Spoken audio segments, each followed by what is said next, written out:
Chapter 1. Causality. No one created something out of nothing? To doubt the law of causality is to doubt virtually everything we know about reality, including our ability to reason and do science. All arguments, all thinking, all science, and all aspects of life depend on the law of causality. John was standing at the front of the long question line at the University of Michigan. As a former Christian, now atheist, he was eager to challenge something I said during my "I don't have enough faith to be an atheist" presentation. Over 400 people were waiting. I had just given 3 arguments for the existence of God, one of which was the cosmological argument, which claims that if the universe had a beginning, then it must have had a cause. It goes like this. 1.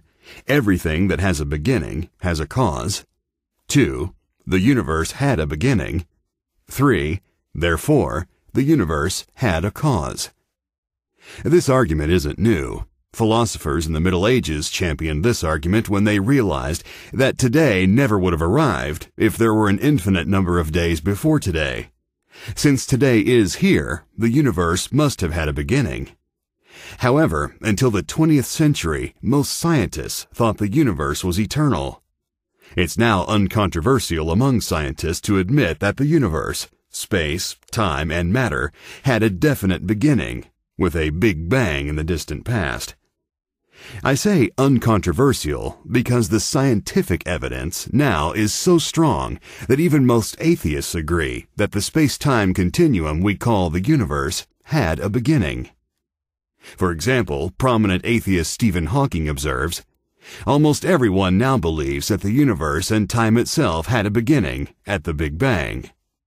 Indeed, at Hawking's 70th birthday celebration, cosmologist Alexander Vilenkin, who is an agnostic, said, "All the evidence we have says that the universe had a beginning."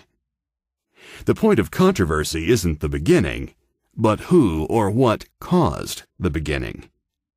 That's where John had a problem. He was protesting my suggestion that God was the cause. But there are good reasons for positing God. If space, time, and matter had a beginning, then the cause must transcend space, time, and matter. In other words, the cause must be spaceless, timeless, and immaterial. This cause also must be enormously powerful to create the universe out of nothing. And it must be a personal agent in order to choose to create, since an impersonal force has no capacity to choose to create anything. Agents create. Impersonal forces, which we call natural laws, merely govern what is already created, provided agents don't interfere. For example, gravity as an impersonal force can't decide anything.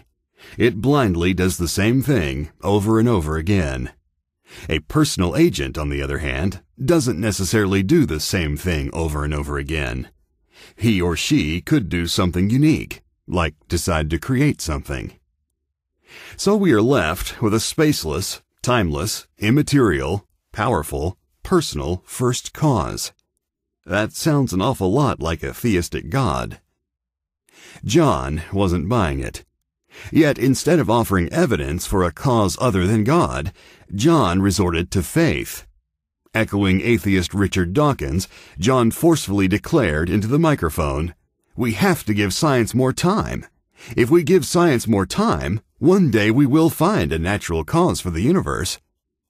"That sounds a lot like faith," I said.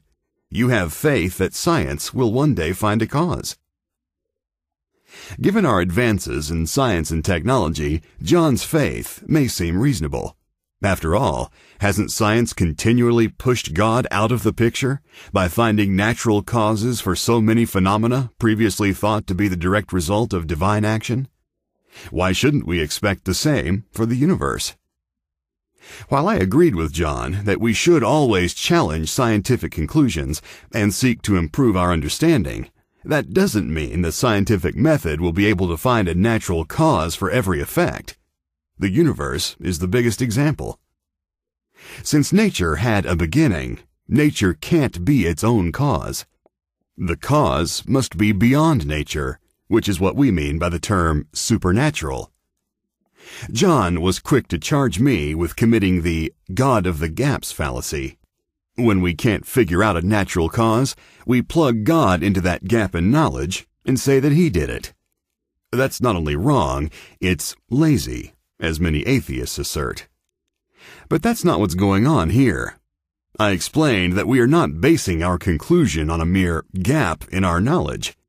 Those of us who conclude that a theistic God is the cause of the universe are not arguing from what we don't know, a gap, but what we do know.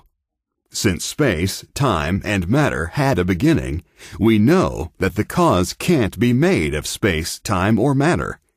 In fact, the conclusion that there is a spaceless, timeless, immaterial, powerful personal first cause flows logically from the evidence itself. If anyone is committing a fallacy, it is the atheist. Call it the natural law of the gaps fallacy, having faith that an undiscovered natural law will one day explain the beginning of the universe. And that's exactly what John did. He went back to insist that through science we will one day find a natural cause for all of nature. I said, "John, we will never find a natural cause for all of nature." "We will," he insisted. "No, John, we can't in principle. If nature had a beginning, then the cause can't be something natural because nature didn't exist. Nature was the effect, so it can't be the cause. The cause must be something beyond nature, or supernatural."